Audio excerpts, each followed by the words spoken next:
Hey guys, DGecko Gaming here, and welcome to week 61 of opening Pokemon cards every week. You may notice that even on my new setup, you can see Zorua, we're at a bit of a unique angle today, and that is because, as I've said in the last couple of videos, today we are going to be doing some Magic the Gathering opening, followed by a small little, sorry, the camera's in a different place, so I just want to go show the old camera. A little how-to on how to play the game. The very, very basics. I know it says Commander deck. I don't play much of Commander, so I will be teaching you the base card game. And for the most part, I also play using the app. So that is another small... The app handles most of the rules itself, so please excuse me and let me know if I get anything noticeably wrong, or maybe that's different in the app. And yeah, so first you put 2 forward. I remember... Forum of Amity, Inkling, with Spirit on the other side. I think I actually have to keep the cards basically on screen. I could use some of these cards as examples later of certain types, so. Honor-bound Page, Textbook Tabulator, I'm trying to get this in the middle, Zealous Lorecaster, Noxious Newt, Burog Banemaker, those were all alliterations, Wilt in the Heat, Enos Debate Moderator, Scolding Administrator, Encouraging Aviator, Prismari, the Inspiration, perfect for the deck we have today, as I've chosen the Prismari Artistry deck to use as an example, Sundown Pass, Requisition Raid, and Hollow Enos Debate Moderator. Also, if I misspell anything, please let me know. Mispronounce anything, please let me know. I pride myself a lot on my ability to speak. And if I'm saying things wrong just because, you know, they're not normal English words, they're fantasy words, then... Oh, wait, let me get these off the side here. Also, you may notice to the side here, some tokens I got in my last video. I kept them here so that I could use them, again, as examples. Dig Site Inventor, Textbook Tabulator, Heated Argument, Studious First Year, Sunbear, Wilt in the Heat, Pest Mascot, Leech Collector, ew. Sanar, Unfinished Genius. Shalonian Tackle, there we go. Charging Strife Knight. Tragedy Feaster.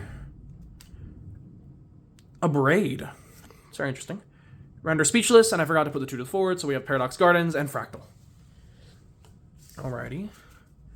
And last, but hopefully not least, our third pack. Might not be our final pack, because I think the deck comes with 1 pack, but it might come with a pack specifically for the deck. Some decks do that. So, we'll see. 2 to the front. We've got Elemental. Cool. A Hollow Paradox Gardens. And here we go. Burog Barrage. Terramorphic Expanse. Cheerful Osteomancer. Shattered Acolyte. Essence Scatter. Pursue the Past, Fractal Mascot, Sundered Archaic, Dissection Practice, Snarl Song, Tragedy Feaster. I actually really like this card. Oh, and it's even before this card, because this is the card that normally I like. Repel the Calamity, and then Hollow Spirit Mascot. It's a little metal lamb. Don't know why it's a spirit mascot if it's like metal, but who knows? Okay, now... I'm actually going to sleeve this card because I really like it. Just so I can look at it later. Or not. I don't think it wants me to. Oh, there we go. Just going to put that there. Again, you guys aren't going to be able to see it. Like I said, I just like how it looks. Okay, now we have our Magic the Gathering, Secrets of Strixhaven, Prismari Artistry. Cast splashy spells and create elemental attackers. Commander deck. This tells us a little bit about our commander. Rutha, Mastering the Moment, is our central card, I believe. Well, no, she isn't. That's our central card. Our actual commander is probably just Rutha. But we'll see. Oh, there's even an easy open. Perfect for... Okay, well, I was going to say perfect for guys like me, and then I messed it up. But it's fine. It's still open pretty easy. What does this say? Below the budget on special effects. Very interesting. Yes, this has a very easy way to take it out. Something I wish Pokemon had. First of all, in the commander deck, they always come with these. This, as you can probably see as I'm opening it, is a box that, as you take it out, automatically folds itself, and you can use it to store the deck. It's very handy. I've opened only one before, and it's just very fun. Now we have the actual deck. And there is counters merged into the cardboard, which I will pop out real quick because there's only 4 by the looks of it. Or 6, not 4. And these are +1, -1. They add 1 to a card's health and 1 to a card's strength. I'm probably going to be doing some of this in Pokemon terms, but some of it in Magic terms. I learned the games at very similar times. So, yes. And then here we have the actual deck. Oh, and it tells you the 3 formats. Standard is the one I know how to play, 60 card deck. And Commander is... It's not actually as different, but I'm no master at Commander, so I'm not even going to pretend that I know enough to teach it. But I do know enough about Standard that I believe I can, talk about it with relative ease. So, since this is a Commander deck, this has 99 cards. I only need 60 of them. But I don't really want to count that right now, so... I mean, I'm not... In a normal Magic game, you would not use even all 60 cards that you have. So, it doesn't matter all too much. At least not right off the bat. So, first of all, I'm going to use Rutha, Mastering the Moment, as our explanation card for kind of everything, while I dissect what the stuff on a Magic card means. So first of all, let's start with the obvious stuff. Rutha, Mastering the Moment. This section always is going to be the name of the card, as you can see on any card. Muddle, the ever-changing. So the card is always going to have it there. Second, we have the art. Arts can be very different. This is a different rarity, which you can tell by... Yeah, let me get into rarity. So I have in some of the videos not really known the rarity, so I looked into it harder before this. And the way it works is this little symbol, the symbol itself, sorry about the reflection, it's a very shiny card, tells you what set it comes from. And then the color of the symbol, here, well actually no, this card's also shiny. Is this card less shiny? Yes it is. The symbol tells you what set it's from, and then the color tells you the rarity. So like this is like a gold color, meaning it's not the rarest, but it's a rare, right? But it's not the most rare. And this color, this sort of orangey bronze color, actually is the rarest. Because it's not actually bronze, it's like orange. I think it's a legendary, something like that. And that means it's some of the rarest cards. Of course, these cards come with it, so they're not as rare in reality. But in pulling them, they will be very rare. So yes, the second thing I'll be talking about is this little bar here next to that. The reason I'm not mentioning the cost yet, for those of you who do know, is because I'll explain the cost when I pull out some lands here and explain how the game works. This says Legendary Creature, Orc Sorcerer. Those tags are sort of like, almost like hashtags on a video that tell you what you can do with it. So there are cards that will be like, these are like older cards I'm referencing, but like, Orcs gain +1/+1, as in +1 each of these, which I'll explain in a second as well. All orcs gain that, right? So since she is an orc sorcerer, the keyword orc there, this is just full of keywords. And it means that stuff that applies to it, you use this as a sort of guide. So that no one is like, well, is she an orc? Is she a person? I don't know. So that's like the sort of guide for that. And then, of course, the card description. All the card descriptions, I'm not going to explain all 99 in the deck, because every card has one. I'll explain some certain features, though, and they are very interesting. They allow you to do different stuff. So let's just read Rutha here. At the beginning of combat on your turn, if you've cast an instant or sorcery spell this turn, create an XX blue and red elemental creature token with flying and haste, where X is the greatest mana value among instant and sorcery spells you've cast in this turn. So what does any of that mean? Well, it's very complicated. The point of a deck like this, a commander deck, is that it is complicated. Because it's meant to be a skillful game. You're meant to be, skilled in order to... I was going to move this and then I felt something jiggle. Oh. It tells you what you want to do with the deck. That's great. Didn't need that, but good. I'll keep that right here and I'll open it as we go. So, as I was saying... I kind of said what I wanted to say. The descriptions are very complicated, but it's so that you have to really learn the features. I'll explain some of these features with other cards.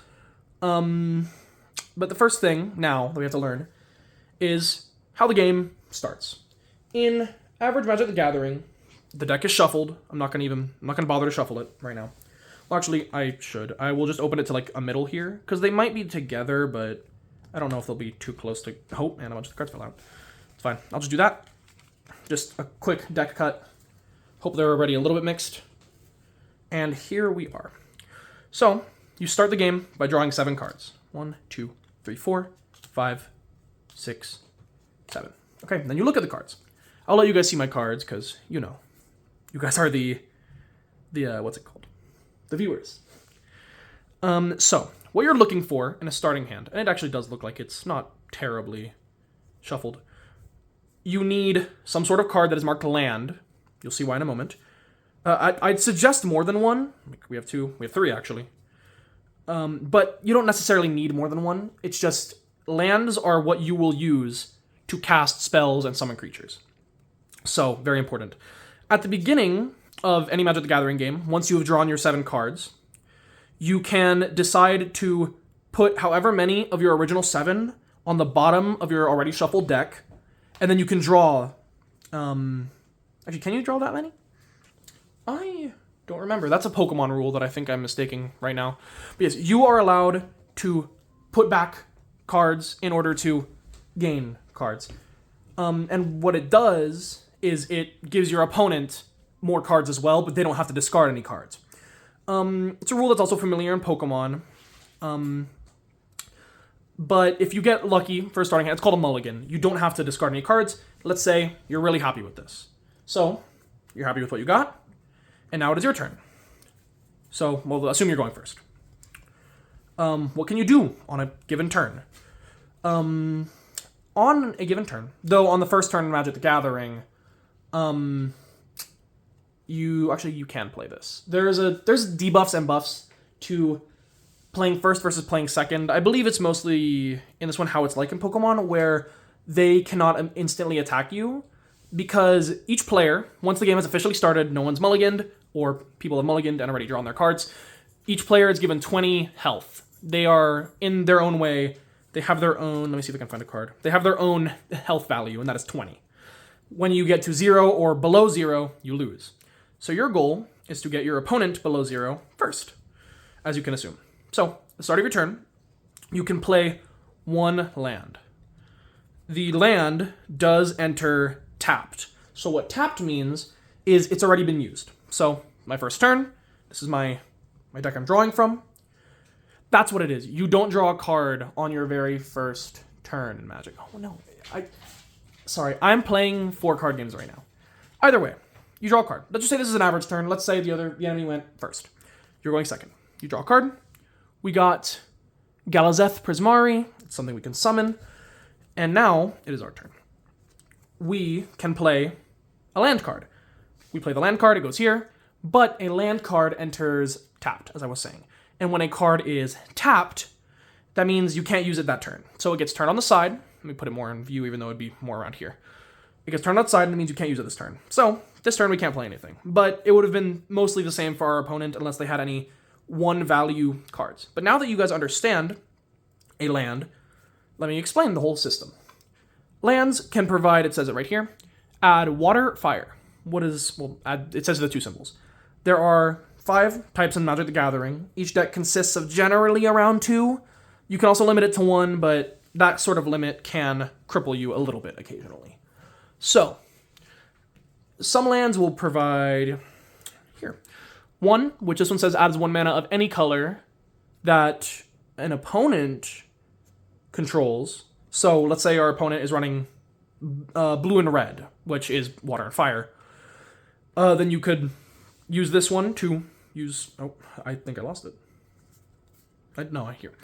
You can use this one to sort of generate a land of that kind. You can only play 1 land per turn, and as I said, it enters tapped. So the game begins sort of slowly, assuming you have no cards to start with.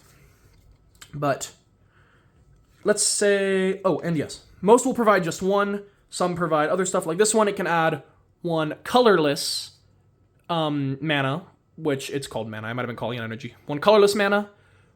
Or it can add 2 water, a water and a fire, or 2 fire. Most of them will have 1, but we're kind of... the deck that I have chosen for this video is already quite deep into the Magic the Gathering. Power creep's the wrong word, but they like to make them more and more complicated as it goes. So it's getting quite complicated. It's kind of hard to teach. So, but let's say it's been a couple rounds. Your opponent only has high value cards, and you've managed to get down these 3. And, you wouldn't have used them, but let's say they're tapped. Let's say you tap them on something. Right now, you have a good amount of mana that you're producing with the lands. At the beginning of your turn, you untap any tapped cards. So, we have untapped the 3 lands, and a card gets tapped, which is this symbol on the card, in order to use it. So, you tap this card, and it adds a water and a fire. It's not or, it would say or. So it's actually a water and a fire, which is very interesting. And this one is the same. You tap it, and it can add a water fire, or a fire fire. So, but what can you use that on? I do not hear you asking. But here, let's say we want to play this instant card, or even better, we can actually play this card. When it is simply in a gray circle, this section is the cost of a card. When it is simply in a gray circle, that means you need that much of any mana, not colorless. Colorless is used for very specific circumstances. So this gives you 4 of any mana. Or this can be used for 4 of any mana. So I'm going to tap Cascade Bluffs, turning it, giving 2 fire mana, or a water and a fire. Let's give a water and a fire. It doesn't matter, because it can be of any. And then we're going to tap Ferris Lake, giving me 2 more, and now I have 4 mana I'm using. That means I can play Solemn Simulacrum. What does Solemn Simulacrum do? Why would I want to play it? It is an artifact creature. Let's read it. When this creature enters, you may search your library for a basic land card. Put that card onto the battlefield tapped, then shuffle. When this creature dies, you may draw a card. Okay, so that's quite useful. Your library that it's referring to is your deck. It refers to it in that way because of actually the theming of this whole set. This whole set's theme was the Strixhaven special curriculum, which is a setting of a magical school. So it says your library, which is this. So you search your library for a basic land card. You put it on the battlefield tapped, which is fine this turn. So, we'd look through this. Let me see. And then you'd be forced to shuffle after. But I'm not going to because I'm not actually playing against anyone. But yeah, sometimes you gotta search through this for a while for a card you're looking for. It's fine. Was that Here you go. We'll get Turbulent Springs. And it immediately gets played, but it is tapped. So we can't use it this round, but we can use it next round. Alrighty. Not that I'm even memorizing the cards anyway. So it also, they kind of just stack on top of each other generally when they're the same, but we have none of the same ones yet. That's fine. Let's see what this one does. It gives you a water or a fire, and if your opponent owns 8 lands, it will actually enter untapped, so you can use it immediately. That's interesting.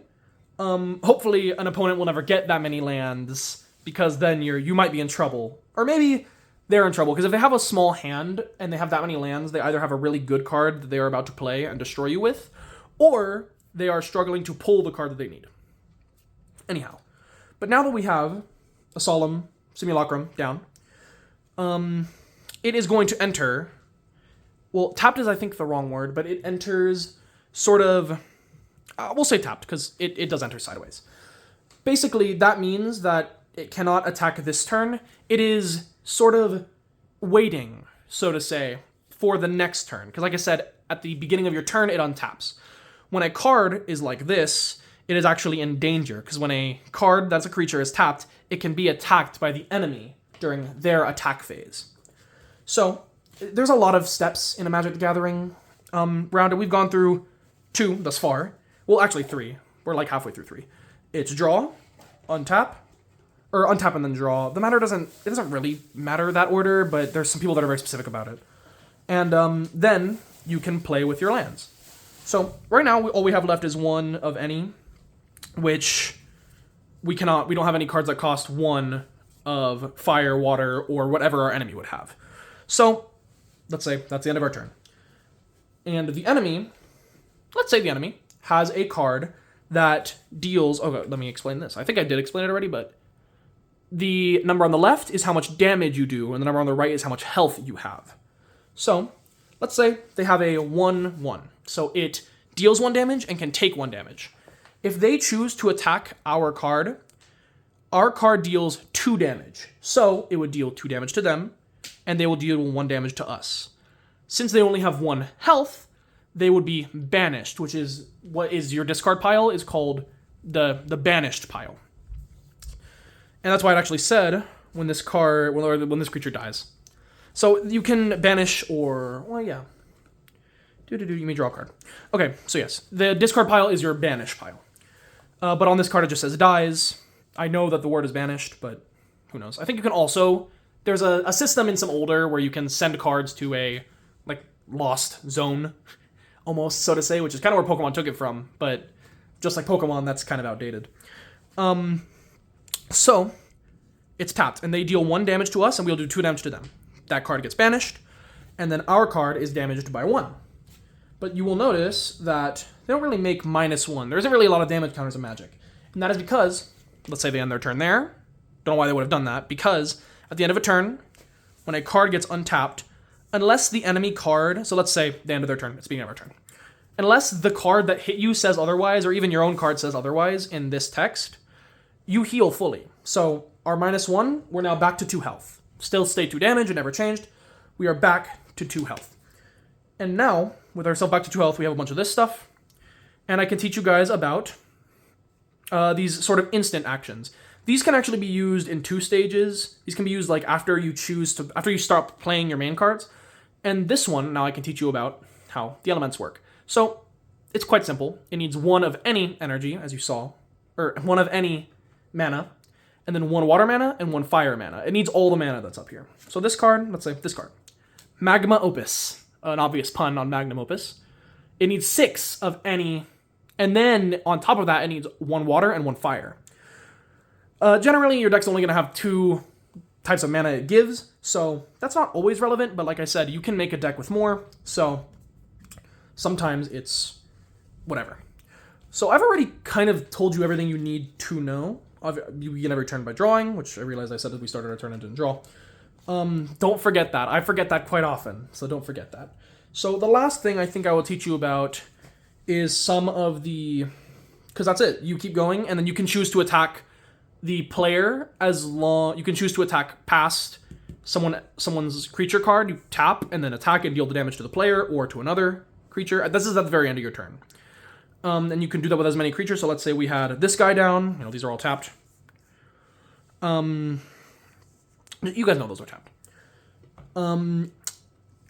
At the end of our turn, we can be like, okay, I would like to use... so creature tokens or something I'll look at in a moment. I want to attack my opponent with this guy, dealing 4 damage, so his 20 is reduced to 16. And then I want to attack their, again, let's say they have a 1-1 with this guy. Their 1-1 is tapped because let's say it attacked us, so we'd be at 19 health. And they're down to 16, and now I kill their 1-1. And you keep doing that. Of course, there's deep strategies, and you want to use abilities like this card has to make yourself better. So, here, let me explain this. At the beginning of combat on your turn, create a 2-1 blue Phyrexian Mirror artifact creature token. So what that means is, at the beginning of combat, which is, like I said, once you've played all your cards and you're choosing to attack, it creates a creature token. A creature token is a card like this. This isn't the exact token, but it says it. Oh, actually, wait, no, this is just a creature. Let me find a token. There's tokens in here. They'll be in here. Yeah, so I gotta go through here. Tokens, it'll say it in this little bar. Like I said, that bar tells you what a card can and can't do. Normally, you have your own source of tokens to your side, just to prevent exactly what I'm doing right now. But, yes. Sorry, I don't... Like I said, I was opening this fresh. It's a review, basically, of it for you guys, so... The mirror... Do we have the mirror in here? And oh, it's on the back. Here we go. They're on the back of a lot of cards. So, let's say this Dragon Illusion was the card it told us to summon. You get a token creature. And with that token creature, it gets played, and it has some abilities. Oh, I'm off screen. Some abilities, and, you know, it's health, its attack, and its ability. These cards are played, and then this gives the creature token you control haste. Which in essence means, if I'm remembering correctly, that it can attack the same turn it's played.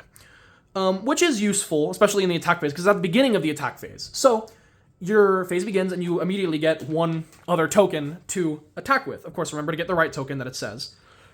And yeah, tokens are summoned by other cards, such as this one. And yes, but now this one has haste and it can attack. What does flying mean? Flying means it can attack over creatures, so to say. There are certain creatures that your enemy can have that will say, it might be called Planewalker, but I forget what it's exactly called. Your opponent cannot be hit directly by an attack. So let's say I wanted to attack them, it wouldn't let me with this guy. But with flying, I could ignore that guy's ability unless he has flying as well. Because if he has flying as well, he can fly up and block. But if he can't, then I could attack with this elemental, the opponent, tapping the card, obviously, in order to attack. And with that, I think I actually got over most of the actual gameplay mechanics. Like I said, I'll look through here, see if any of these...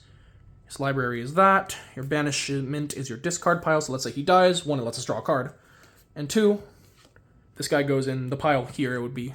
Like I said, I'm moving everything so you guys can see it better, but it'd be here, your lands will be here, your hand is kind of over here. And, yes. There is another phase, sort of during your attack phase, where... Well, it's not another actual phase, it's during your attack phase, where you can cast things like sorcery and spells that you wouldn't be able to always cast during your actual... what's it called? So like this, instant. It means you can kind of just do it during any of your turns, but there's ones that are just called spells, or sorcery, where you have to do it during its own little time during the attack phase. Let's see what this one does. This sorcery costs 4 of any mana and then 1 fire mana. We can demonstrate. When you cast the spell, you may copy it. If you do, choose an opponent to also copy it. So 2 of us get the spell. You can shuffle your library, reveal a card from the top until you reveal a non-land card, exile that card, which is exiling. Actually, exiling might be discarding. There's 2 different terms in 2 different areas it can be exiled to and discarded to. But anyhow. Exile. That card, put in the rest of the bottom of your library in a random order. And then you may cast that exiled card without paying its mana cost. So that's a lot to take in. But basically, what I'm saying is, if you can figure out a reason you'd want to do that, which the reason you'd want to do that is so you can play the card without paying the mana cost, as it says on the bottom. But in essence, it's a very complicated card game, and this video doesn't even begin to scratch the surface. But, I didn't have someone to play the match with, so I'm glad I was able to explain it as well as I hopefully did.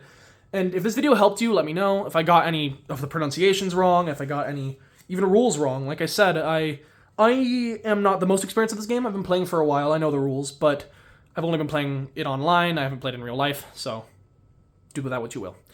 That's going to be about it for today's video. I hope you guys enjoyed. Make sure to like, comment, and subscribe. I'm going to be practicing this game, the Magic, a lot more, maybe even in person, which is why I was even bothering to, open a bunch of it this week, because I've been excited to start doing it in real life. So yeah, that's going to be about it. Hope you guys enjoyed. Make sure to like, comment, and subscribe for more. And I'll see you all very, very soon, hopefully. Bye.